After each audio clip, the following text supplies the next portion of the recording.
Mbifurije ibihe byiza bakomeje kudukurikira ndetse n'abakomeje kubana natwe mu makuru n'ibiganiro byacu. Reka turebere hamwe amakuru akomeje kugenda avugwa muri kano kanya.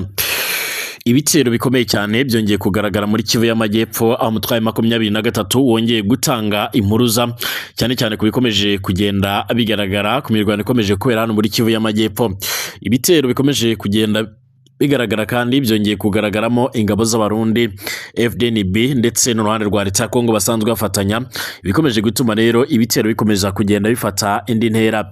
Leta ya Kongo ikomeje umugambi uremereye cyane wo kwigarurira uburere bugiye butandukanye wambuwe n'umutwe wa 23 nk'uko amakuru akomeje kugenda tugera bivuga, mu gihe uruhande rwa 23 rukomeje rwo kugerageza kwiyubaka, aho bivuga yuko hari abasirikare ibihumbi n'ibihumbi byongeye kurahirira n'ubundi kubohoza Repubulika Iharanira Demokarasi ya Kongo.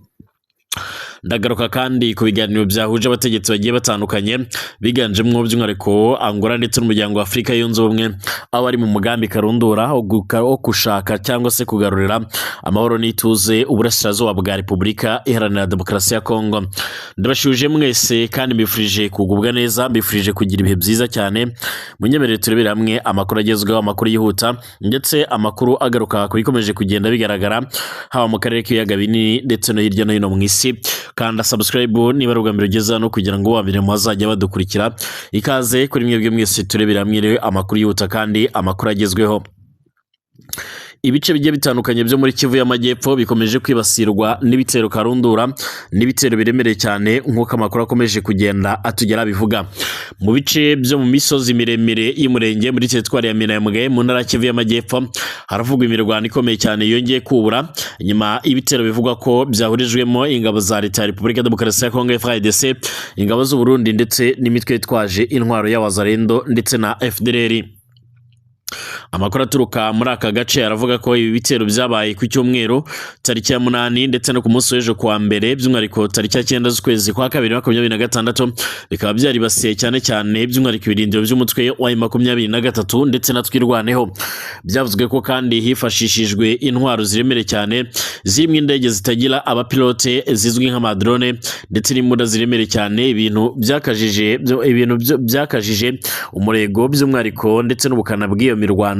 Nyuma y'uko kandi hongeye no kugaragaramo intwaro ziremereye cyane ndetse bikaza gutuma abaturage benshi baza kugenda bahunga.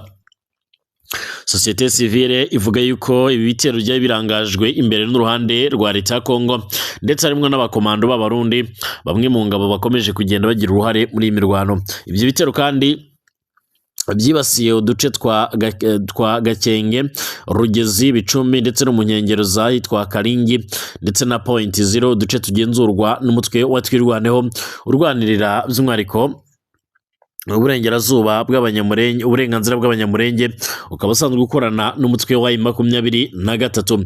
Nigeze hatangazwa umubare cyangwa se igitigiri cy'abaguye muri iyi mirwano, gusa abaturage bo muri aka gace batangaza ko ibisasu byaguye mu mihana inatuwe n'abasivile biza guhitana abantu benshi cyane ndetse bikomeretsa abandi, nubwo kugeza ubu ngubu nta mibare yemewe iratangazwa ku mugaragaro n'inzego zibishinzwe. Ibi byateje kandi impagarara n'ubwoba bukomeye cyane mu baturage, maze bituma imiryango myinshi cyane ihungira mu mashyamba ndetse no mu misozi iyakikije.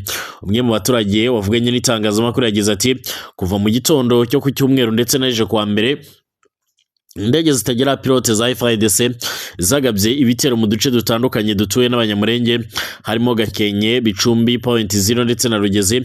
Haravuga kandi ko ingabo z'u Burundi zari mu bari bitabiriye ibi bitero, abaturage benshi bahisemo rero guhunga kugira ngo babashe kuba barokoka. Amakuru avuga ko kandi ibi bitero byagiye bituruka mu gihugu cy'u Burundi ahasanzwe hahagurukirizwa indege nk'uko bikomeje kugaragara cyangwa se nk'uko bikomeje kugenda bitangazwa.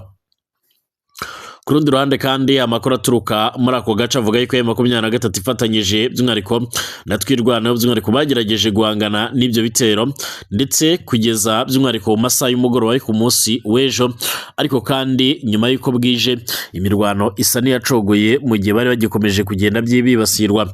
Imirwano yongeye kugaragaza by'umwihariko ko umutekano muri Burasirazuba bwa Kongo gikomeje kuba ari imbogamizi ndetse n'ingorabahizi cyane cyane mu bice bituwe n'amoko amwe akomeje kwibasirwa n'intambara z'urudaca, byemezwa ko gukomeza rero kwivanga kw'ingabo z'amahanga n'imitwe yitwaje intwaro bikomeje rero n'ubundi kugera umwiryane, bigatuma rero amahirwe y'amahoro arambye by'umwihariko arushaho kuba make muri ako karere ka Minembwe nk'uko bikomeje kugenda bigaragara cyangwa se nk'uko bikomeje kugenda bitangazwa kugeza amagingo aya ngaya. Kandi ariko nubwo bihagaze gutya cyangwa se nubwo bikomeje kugenda bitangazwa gutya, umutwe wa 23 ukabona yuko ukomeje kugenda ugorwa, ndetse leta ya Kongo ikaba igiye ifite gahunda ndetse inafite intego ziremere cyane zo kugerageza n'ubundi kwisubiza ibice bimwe na bimwe byose bamaze kugenda bamburwa. Amakuru yihuta akomeza kugenda tugeraho akomeza gushimangira ndetse no kugaragaza neza yuko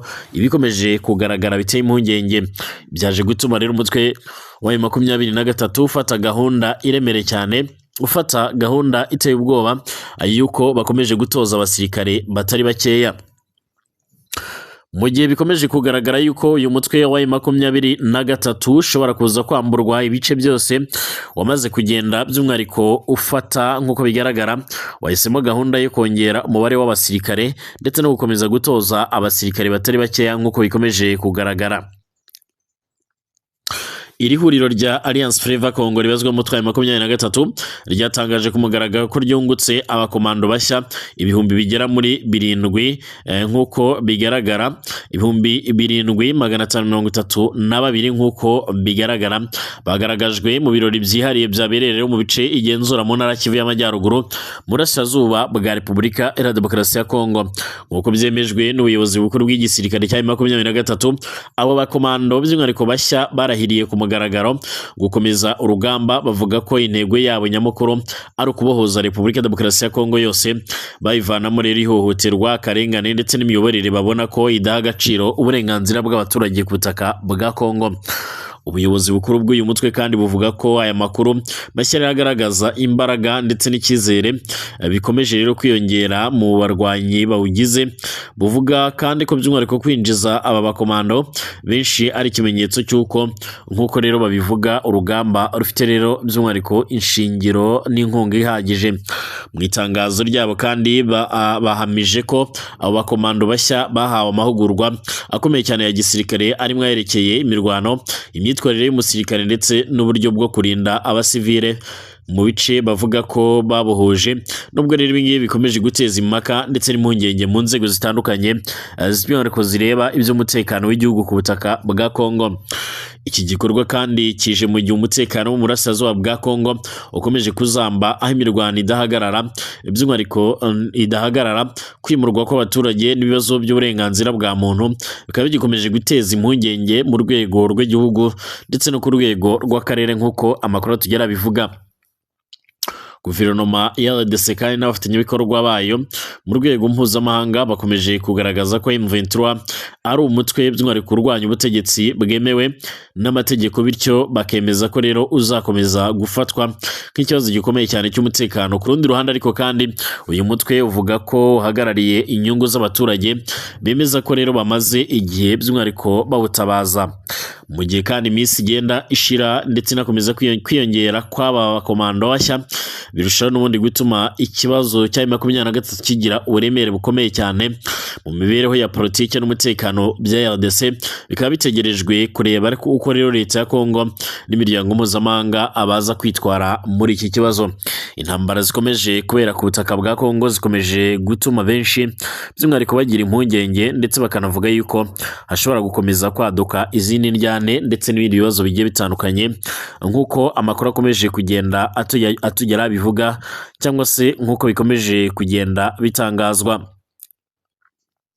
Hanyuma kandi hari amashusho ndetse n'ifoto bikomeje kugenda bigaragazwa, ndetse bikaba bikomeje kugenda by'umwihariko bivugisha abatari bakeya nk'uko bigaragara.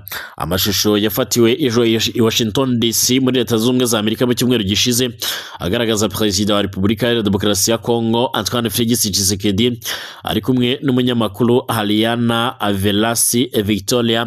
Yakomeje gukwirakwizwa ku mbuga nkoranyambaga, anatera impaka ndende ku banyepolitike, abanyamakuru n'abanyamakuru ndetse n'abasesenguzi ku bibazo mpuzamahanga.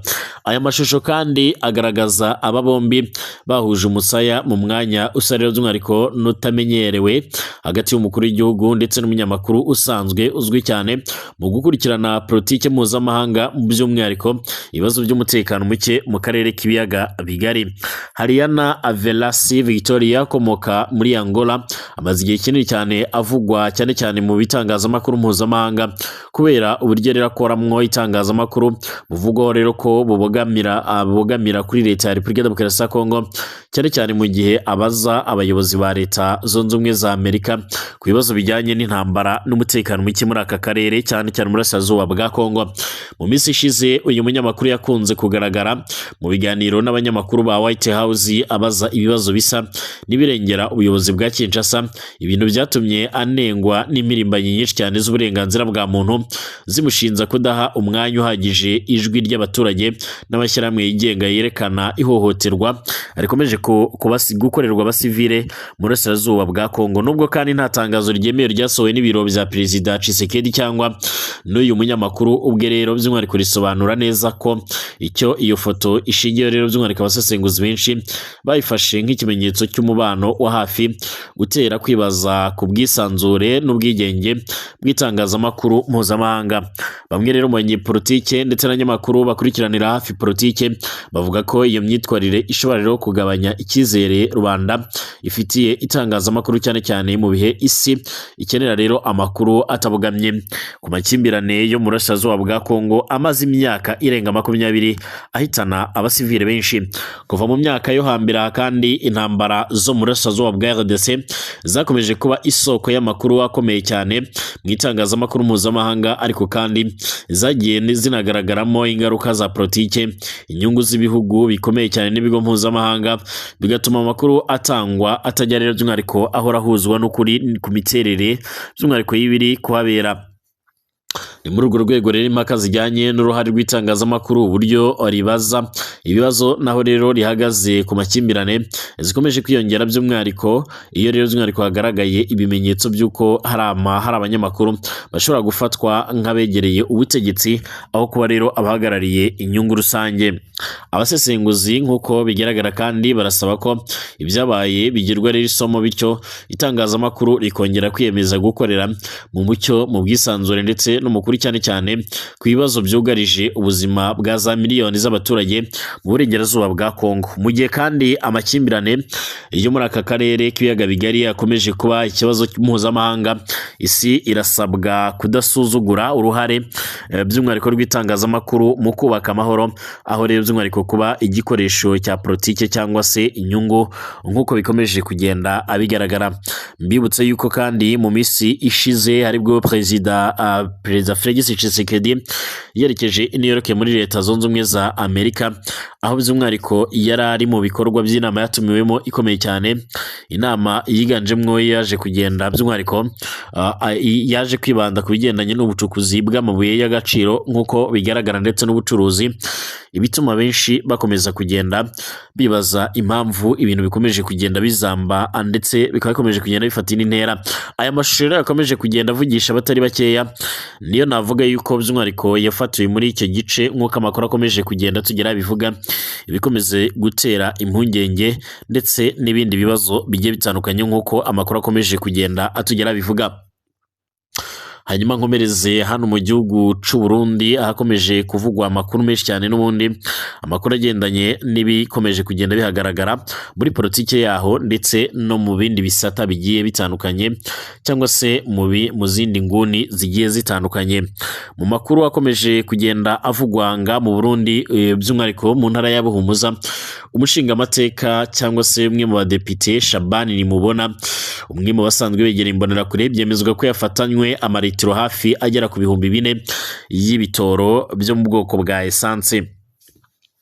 Muhinga ku itariki 8 Ruhuma 2026 umushingamateka yatowe Ibuhumuza mu buseruko bw'u Burundi, aravugwa ko rero yafatanywe ibitero by'ababa amaritiro 4,000 ya essence byafashwe mu isakwa rero ryakozwe n'igipolisi ku mutumba wa Cumba muri komine Muyinga. Iryo sakwa ryemezwa n'amasoko kandi yo mu butungane byatumye havugwa byinshi mu gihe rero igihugu kimaze igihe kirekire cyane kibangamiwe n'ubukene bw'ibitoro, kikongera kigatera kwibaza kandi kungana kw'abantu bose, ndetse by'umwihariko niba abantu bose baba bangana imbere y'amategeko. Umushingamateka Shabani mubona arazwi cyane nk'urongoye, by'umwihariko nk'uwarongoye cyane cyane ku rwego rw'intara imbonerakure umuhari w'urwaruka rwa CNDD-FDD umugambi uri ku butegetsi, yitirirwa igikorwa cy'igipolisi cyabaye ku igenekezo rya 3 Ruhuma mu gace abamo. Nk'uko rero babibonye babivuga, harafashwe amabida ashika ku 198 by'umwihariko ahuriranye n'amaritiro ya essence ashika ku 3,960. Iryo saka kandi ryarabaye uwo yatowe atariho, ari by'umwihariko abapolisi benshi cyane barongowe n'intwazangabo. Amasoko atashimye ko riramenyekana yemeza ko icyo gikorwa cyakozwe neza. Abanyagihugu nk'uko bigaragara bavuga ko inyuma gato yifatwa ry'ibyo bitoro byo mu bwoko bwa essence, umushingamateka yagerageje kwegera abajejwe igipolisi kugira ngo baganire ku bijyanye n'ikibazo cy'ibyo bitoro. Hoba harabaye rero n'ubundi guterana amajambo hagati y'impande zibiri. Ku bw'ayo masoko nta ndongozi n'imwe by'umwihariko yashimye kwemeza ayo makuru. Izina Shabani nimubona kandi ryama rigaruka mu biganiro byo muri ako karere mu matora yo muri 2025 igihe yari arongoye by'umwihariko mu bajejwe intwaro icumba. Abanyagihugu na bamwe rero n'ubundi banyepolitike baramwagiriza iterabwoba n'igitsure yagiye arakorera abantu babonwa nk'abatavuga rumwe n'umugambi uri ku butegetsi mu Burundi. Amasoko menshi kandi avuga ko by'umwihariko yabwira amajambo akaze cyane cyane by'umwihariko mu batavuga rumwe n'ubutegetsi. Ayo majambo ntiyigeze rero yemangwa n'abategetsi. Abahoze mu buyobozi bw'imbonerakure mu ntara ya Muyinga ya kera bavuga ko ari umukuru yama yamiriza ku mugaragaro ubusuma mu matora, ariko abandi bakamwikeka ko hari ibyo rirakora bivanye n'inyungu. Nta rubanza rero na rumwe aracigwa mu bigendanye n'ibyo yagirizwa. Muri iki gihugu gito kandi cyo mu buseruko bwa Afurika, ibihe by'amatora cyangwa se inyuma yayo byama birangwa n'amabi, ihagarikwa ry'agasakisaki ndetse no guterwa ubwoba. Muri 2020 amashyirahamwe aharanira agateka kazina muntu n'inzego za ONU yaragirije imbonerakure ubwicanyi bwabaye mu ntara zitandukanye harimo na Muyinga. Inyuma yo kumenyekana kw'ikibazo kandi abanyagihugu benshi bavuga ko barindiriye kubona nimba rero hazoba urubanza by'umwihariko ruzotangurwa